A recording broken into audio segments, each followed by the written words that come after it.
할렐루야. 아멘. 본문에서 사도 바울은 고린도 교회의 잘못된 성찬 관행을 두고 책망을 하고 있습니다.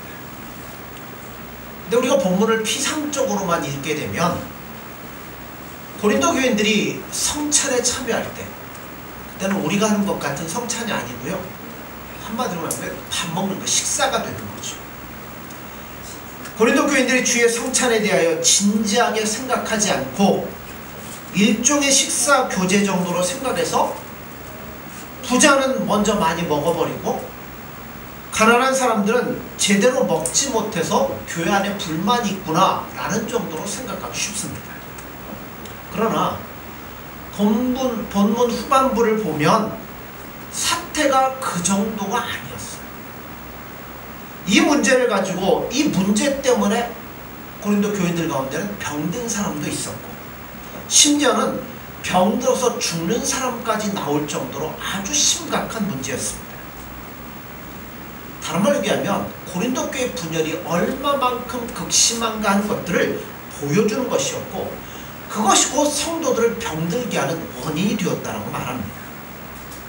그래서 바울이 성찬에 대한 이야기를 해요. 성찬이야말로 예수님의 고귀한 죽음 앞에 우리로 하여금 겸손하게 하며 우리를 하나로 묶을 수 있는 견고한 끈이 바로 성찬이라 이렇게 말씀을 합니다. 우리는 예수님의 은혜로 말미암아 그리스도인이 되었습니다. 그렇지만 아직 우리가 예수님의 뜻을, 하나님의 뜻을 잘 아는 것은 아닙니다. 그래서 우리가 한 교회를 섬기면서도 완전히 일치하기까지는 어느 정도의 의견 차이나 입장의 차이가 분명히 있을 수 있습니다. 그러나 정말 무서운 것은 그럼에도 불구하고 우리 안에는 아직 무엇이 남아있냐면 죄의 본성이라는 게 너무나 심하게 남아있어요. 그래서 이 죄의 본성은 성향이 비슷한 사람들끼리 뭉치게 됩니다. 이것이 교회 안에서 주도권의 싸움으로 나아가게 될 때 이것은 결국 예수님을 머리로 하는 몸된 교회가 쪼개지는 엄청난 일이 발생하게 됩니다. 자, 20절 21절을 볼까요? 그런즉 너희가 함께 모여서 주의 만찬을 먹을 수 없으니 이는 먹을 때 각각 자기의 만찬을 먼저 갖다 먹음으로 어떤 사람은 시장하고 어떤 사람은 취합니다. 일단 고린도 교회 분열을 보면 이 분열의 이유가 겉으로만 보면 돈이 많은 자와 없는 자, 또 기질이 급한 자와 느린 자의 차이로 생각이 됩니다. 그래서 모일 때마다 이때는 만찬 성찬을 했어요. 그러니까 우리처럼 1년에 2번 하는 게 아니라 이들은 예수님의 이름 앞에 모일 때마다 성찬을 합니다. 그런데 주의 만찬 중에 어떤 사람들은 많이 먹어버리니까 배부르고 취하게 되고, 나중에 온 사람은 먹을 것이 없어서 줄이게 되는 일들이 발생했어요. 아마 이 당시에는 만찬을 할 때, 성찬할 때 교회에서 일률적으로 이걸 제공하는 게 아니라 자기가 다 자기 것을 갖고 와요. 그러니까 돈이 많은 사람은 뭐 하겠어요? 많이 싸가지고 와서 혼자 다 먹어버리고, 받기 때문에 이 가난하고 헐벗은 사람들은 예배를 참석하면서 가지고 오는 게 없기 때문에 이 만찬에서 줄일 수밖에 없게 되었습니다. 근데 이건 어디까지나 겉으로 드러난 거예요. 사실은 어떤 차이가 있냐면 함께 먹기 싫다는 거죠. 왜 우리도 그러잖아요. 어떤 보기 싫은 사람하고 밥상에 같이 앉으면 뭐 하고 싶어요? 같이 안 앉고 싶잖아요. 저기 오면 나를 쪽에서 먹고 싶고 내 앞에 앉으면 딴 데 가고 싶잖아요. 어떨 때. 마찬가지예요. 고린도 교회 안에도 함께 성찬에 참여하기 싫어서 어떤 사람들은 먼저 먹어버리고 어떤 사람은 그게 보기 싫어서 나중에 하려고 기다리게 됩니다. 어떻게 교회 안에 이런 분당이 생길 수 있을까요? 가장 중요한 것은 모든 사람 안에 똑같아요. 내가 잘나고 내가 똑똑하다는 자기 주장이 있습니다. 누구 앞에 바보 같고 싶겠어요? 내가 잘나온 거 보여주고 싶고 내가 똑똑한 거 보여주고 싶은 겁니다. 그러나 리더십을 가진 사람이 참으로 겸손하고 합리적으로 모임을 이끌어 나가면 그러한 자기 주장이 머리를 들지를 못하는 거예요. 그래서 교회 지도자는 어떤 사람이 되냐면 겸손하고 합리적이고 공정한 사람이 돼야 돼요. 그런데 지도자가 교만하다든지 아니면 납득이 잘 되지 않는 방향으로 모임을 자꾸 이끌어가게 되면 그래서 분당이 생길 수밖에 없고 이런 갈라지는 일들이 생길 수밖에 없어요. 그래서 초대 교우부 중에 어떤 분은 이런 말을 했어요. 교회 안에서 제일 중요한 첫째, 겸손입니다. 그리고 둘째는 겸손입니다. 그리고 셋째도 겸손입니다. 교회는요, 권력으로 사람을 붙드는 거 아니잖아요. 돈 줘가지고 붙든 거 아니잖아요. 다 여러분 이 교회 뭐 때문에 오셨어요? 누구 발로? 내 발로. 예수면의 사모에서 모두 다 자기가 좋아서 자기 발로 와서 공동체를 이룬 겁니다. 그러니까 여기서 누가 겸손하지 않으면 여러분 누가 여기 붙어 있으려고 하겠어요? 우리 직장인들 어떨 때는 참 직장에서 상사를 통해서 안이 꽂고 더럽고 치사하고 그럼에도 여러분 그 돈 때문에 가족을 돌봐야 된다는 그 책무 때문에 그거 보면서도 쉽게 나가질 못하잖아요. 근데 교회는 그런 관계 아니잖아요. 누가 마음에 안 들면 어떡해요? 보기 싫으면 나가지 어떡합니까? 그래서 끝까지 겸손하고 끝까지 기다리고 참고 인내하는 것만이 교회를 하나 되게 만들 수 있는 원동력이 되는 겁니다. 근데 요즘은 여러분 예수님의 사랑이 아니면요 우리 붙어 있을 수가 없어요. 근데 요즘은 교회를 성장시키는 힘이 프로그램을 사용하는 지도력에서 나온 것 같습니다. 강한 지도력을 발휘해서 각 사람을 훈련시켜서 각자에게 할 일들을 배당시키고 동기를 부여하고 격려해서 그 일을 완수하도록 만들어 나가는 거예요. 그런 경우에 성장 욕구와 헌신하고 싶어하는 은혜에 대해서 헌신하고 싶어하는 욕구가 자극자가 되어서 자기가 소속된 집단에 더 애착을 가질 수 있고 충성을 가질 수 있습니다. 한국교회를 가만히 보면 그러한 흐름이 눈에 보입니다. 자, 교인들이 더 열심을 내도록 하기 위해서 담임 목회자는 뭔가 구상을 해야 돼요. 어떻게 하면 이 사람들에게 동기를 부여하고 열심으로 끌고 갈 수 있을까? 그래서 옛날에는 한 가지 방법을 택했어요. 뭐 하냐면 성전 건축. 자, 건축합시다. 뭐가 필요해? 예? 돈이 필요하죠. 성도들이 감사함으로 헌금을 하고 그것들이 모여서 교회를 줘야 될 거 아니에요.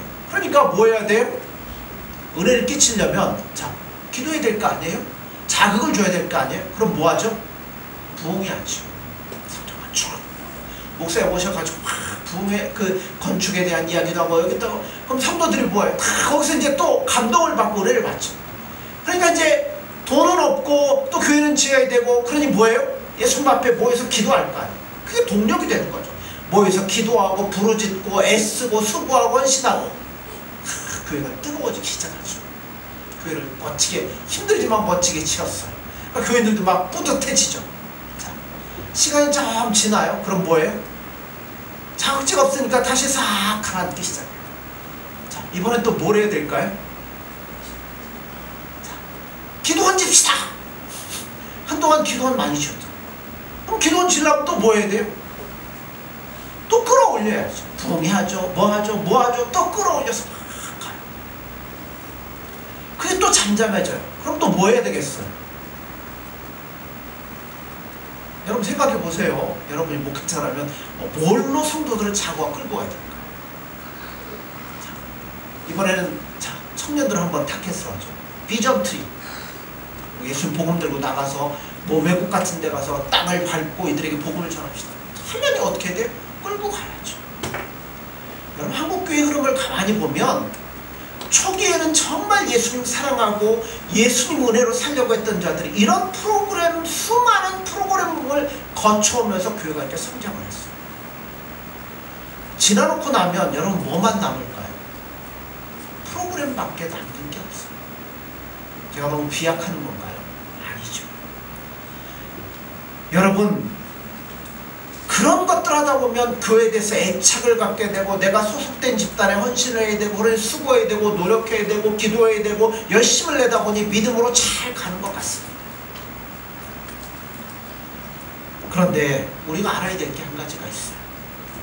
내가 소속된 집단에 충성한다고 해서 그게 반드시 예수님을 사랑하고 충성하는 것이라고 착각하시면 안 된다는 거예요. 오히려 그런 것들 때문에 정말 중요한 예수님의 뜻이 무엇인지, 예수님을 사랑하는 것에는 소홀해질 수가 있다는 이야기입니다. 그러니까 프로그램도 없는 제가 하는 얘기니까 뭐 그렇죠. 자, 그래서 오늘 많은 교회는 교회에 대한 자부심이나 혹은 훈련을 통해서 소속감을 가지게 하는데, 여러분 이게 오히려 교회의 하나됨을 망칠 수 있는 거라는 겁니다.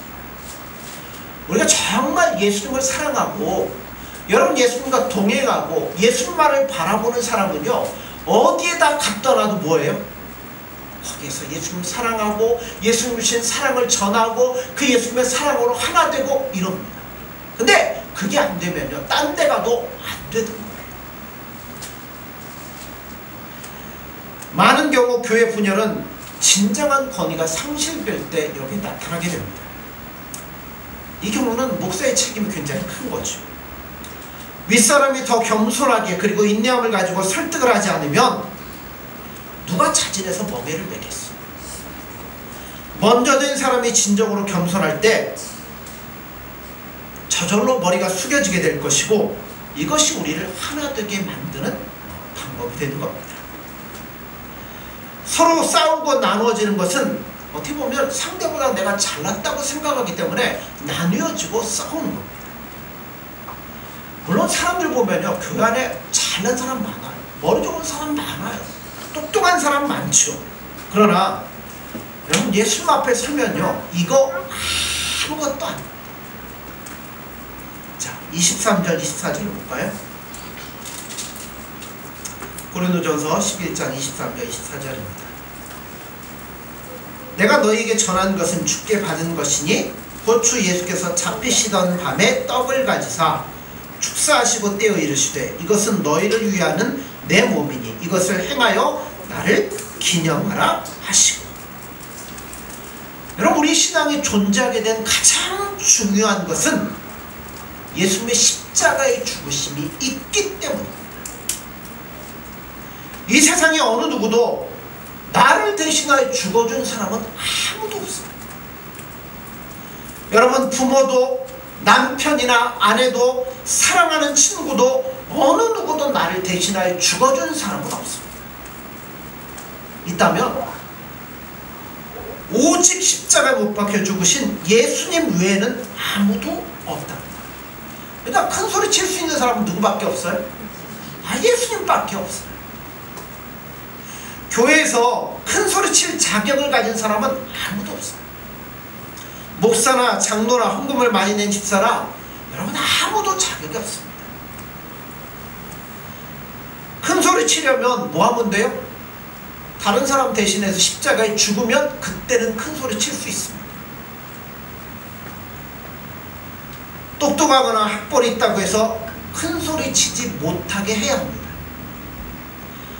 오직 예수님 외에는 다른 사람에게 이래라 저래라 할 자격이 아무도 없습니다. 오직 예수님의 말씀만이 우리에게 명령하게 해야 된다. 그래서 성찬이 가지는 의미는 이런 거예요. 우리 모두는 예수님의 죽으심 앞에서 아무것도 아니라는 겁니다. 자, 25절 26절 보세요.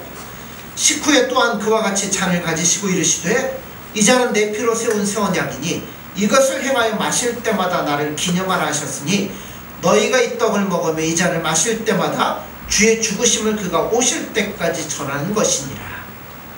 자, 포도주는 뭐를 상징하죠? 피를 상징합니다. 한마디로 얘기하면 새 언약의 표시입니다. 그러므로 피의 언약이라는 것은 어떻게 지켜야 되는 거예요? 여러분, 예수님이 피 흘려서 뭘 하셨어요? 목숨을 걸고 우리를 지키신 거 아닙니까? 그러니까 그 피를 마실 때마다 우리를 뭘 기억하는 거예요? 목숨을 걸어 우리를 사랑하신 예수님을 기억하는 겁니다. 그러면 우리도 뭐 해야 돼요? 목숨을 걸고 예수님을 사랑해야 된다는 겁니다. 만일 세상 욕심이나 다른 유혹 때문에 이 신앙을 버리면 스스로 저주를 받는 것과 같습니다. 그러므로 어떤 일이 있어도 이 피의 언약을 저버리시면 안 돼요. 예수님이 그 목숨을 버리고 피를 버려 나를 사랑하셨기 때문에 그 사랑을 입은 나도 이제는 내 생명을 다하여 예수님을 사랑해야 된다는 겁니다.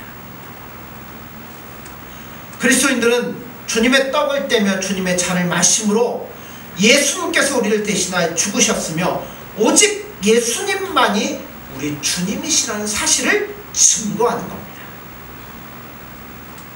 그러므로 예수님의 십자가 밑에서 어떤 생각이나 감정이나 어떤 것도 여러분 그 차이는 존재할 수가 없는 거예요. 다 똑같아. 여러분, 똑똑하면 예수님의 피가 조금 덜 흘려야 됩니까? 부자는 조금 더 덜 흘려야 됩니까? 아니잖아요. 똑같잖아요. 그럼 우리는 예수님의 십자가 앞에서 우리는 아무것도 아니고 다 똑같다는 생각을 하셔야 된다는 거예요. 성찬이 중요한 이유는, 자, 이 성찬식 누가 만드신 거예요? 예수님이 직접 제정하신 의식이기 때문에 중요합니다. 예수님이 오심으로 성경의 예식에는 근본적인 변화가 생겨요. 예수님께서 십자가에 달리심으로 성전도 없어지고 제사도 없어지고 제사장도 없어졌습니다. 그래서 여러분, 제사장이 뭐 하는 거죠? 사람들의 죄를 가지고 하나님 앞에 나아가서 그 죄를 고백하며 용서를 구하는 게 제사장. 그럼 목사는 제사장일까요? 뭘까요? 목사는 제사장 아닙니다. 여러분, 죄는 누가 갖고 가면 돼요? 여러분이 예수님 앞에 갖고 가면 돼요. 제가 뭘 여러분의 죄를 대신하여 여러분을 대신하여 기도하고 그런 거 아닙니다. 목사는 오히려 선지자직에 가깝죠. 자, 제사장도 없어졌습니다. 그리고 예수님이 십자가에 달려 돌아가심으로 말미암아 안식일의 개념도 바꿔지게 됩니다. 자, 다 폐해졌는데 왜 예수님의 성찬식이라는 것을 만드셨을까요? 예. 자, 우리는 눈에 보이는 의식을 예전이라고 해요. 예전은 다른 말로 얘기하면 눈에 보이는 설교라고 말합니다. 하나님 우리에게 은혜를 주시는 방편이 여러 가지가 있습니다. 뭐가 있을까요? 예, 가장 중요한 게 설교입니다. 물론 우리가 찬송을 부를 때 은혜를 받기도 합니다. 기도할 때 은혜를 받기도 합니다. 그러나 가장 우선적으로 하나님의 말씀을 들음으로 우리가 은혜를 받게 되는 거예요. 그러나 우리는 너무나도 연약하고 무익하고 그러기 때문에 때로는 말씀만으로 뭐예요? 부족할 때가 너무나 많아요. 그래서 우리가 야, 이거 사실이다 그러면 우리 어떨 때 많아요? 야, 나 그거 보기 전에는 못 믿는다. 누가 했어요? 도망가라 했죠. 그러니까 우리도 들려주는 말씀만으로 우리가 은혜가 안 될 때가 있어요. 그때는 뭐 해야 돼요? 보여지는 게 있어야 될 거 아니에요. 그래서 눈에 보이는 설교인 예전을 통해서 은혜를 받게 됩니다. 우리가 성찬하면 주님의 몸을 상징하는 떡을 어디다 넣어요? 입에다 넣고 어떻게 하죠? 이로 잘근잘근 씹는 거죠. 그걸 씹으면서 뭐 하는 거예요? 예수님이 나를 위해 죽으신 그 몸. 또 잔을 마실 때는 나를 위해 흘리신 그 피를 촉감을 통해서 느끼면서 예수님이 나를 위해 이렇게 희생하시고 헌신하셨는데 내가 어떻게 이렇게 살아갈 수 있습니까? 하면서 은혜를 받게 되는 거죠. 그래서 뭐가 존재하는 거냐면 성례가 존재하는 거예요. 구약의 성막이나 제사 제도도 모두 어떻게 보면 성례에 속하는 겁니다. 그러나 예수님의 십자가로 이 모든 약속은 이제 다 성취가 되었습니다. 그래서 예수님은 새로운 언약인 성찬만 지키게 하셨고, 이것이 우리가 먹으면서 누구를 생각하는 거예요? 예수님을 생각하는 거예요. 그러면서 어떤 결심을 해요? 예수님이 기뻐하는 뜻대로 살겠다고 결심을 하는 거죠. 이게 하늘나라에서 장차 우리가 예수님과 누릴 교제를 미리 맛보는 것이 되는 겁니다. 자, 성경을 다시 보죠. 27절에 29절입니다. 그러므로 누구든지 주의 떡이나 잔을 합당하지 않게 먹고 마시는 자는 주의 몸과 피에 대하여 죄를 짓는 것이니라.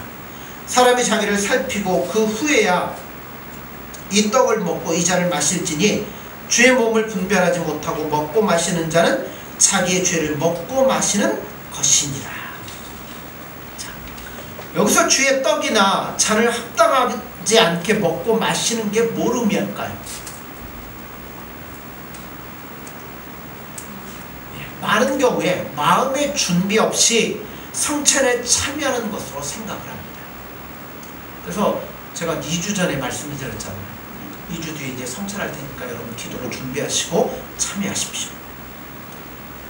또 어떤 사람은 마음에 죄가 남아있을 때 성찬에 참여하지 않기도 합니다. 사실 우리는 준비된 자세로 성찬에 임해야 돼요. 예수님의 그 비유 말씀하신 것 중에 이런 게 있죠. 누가 하나님께 예배하려고 나왔다가 누구에게 원망 들을 만한 일이 생각나거든 재물을 제단 앞에 그대로 두고 가서 화해하고 와서 제사를 드리라고 말씀합니다. 저는 자신을 분별하지 못한다는 게 바로 이런 것을 의미한다고 생각합니다. 누구와 원한 관계가 있거나 사소한 생각의 차이로 갈라졌다면 여러분 화해하고 성찬에 참여하는 것이 성찬에 참여하는 올바른 자세라고 생각이 됩니다. 마음속에 원한과 미움을 그대로 가지고 있으면서 성찬에 참여하면 이것이 자기에게 유익이 되지 않을 뿐만 아니라 오히려 우리 마음속에 있는 악한 것들을 더 키우게 되는 결과가 생기기도 하는 겁니다. 또 반복되는 어떤 실수나 죄악이 우리 안에 있을 수 있어요. 우리는 연약하기 때문에. 그런 것들이 있다면 주님의 용서를 확신하는 마음으로 성찬에 참여하는 것이 옳다고 생각이 됩니다. 고린도 교인들은 모일 때마다 성찬에 참여했어요. 여전히 상대가 꼴보기 싫음에도 참여했어요. 그래서 니들 오기 전에 먼저 먹는다. 나는 니네 꼴보기 싫어. 나중에 할 거다. 이런 마음들을 가지고 교회에 나와서 성찬에 참여했습니다. 그 결과가 무엇이에요? 자기 스스로 몸에 병이 들고 쇠약해져서 이런 것들 때문에 일찍 죽는 사람도 생겼다는 겁니다. 그럼 교회 안에서 서로 용서하지 못하면 마치 자기 뼈가 썩는 것 같은 고통이 생깁니다. 그래서 누가 먼저 망가져요? 우리가 먼저 망가져요. 성찬을 하는 이유가 뭐겠습니까? 아무리 상대방이 잘못했다 하더라도 내가 그 사람들을 하나님의 입장에서 판단하지 않겠다는 거예요. 주님의 성찬 앞에 우리는 뭐예요? 다 똑같은 사람이죠. 윷놀이 할 때 모나 유시 아니면 다 뭐예요? 도찐개찐이라고 그러죠. 왜요? 그게 그거라는 거죠. 예수님의 십자가 앞에 우리는 다 도찐개찐이에요. 거기에 누가 뭐라고 그러겠습니까? 그러므로 여러분 예수님의 은혜밖에는 우리에게 없어요. 여러분 그리스도인의 건강은 어디서 나옵니까?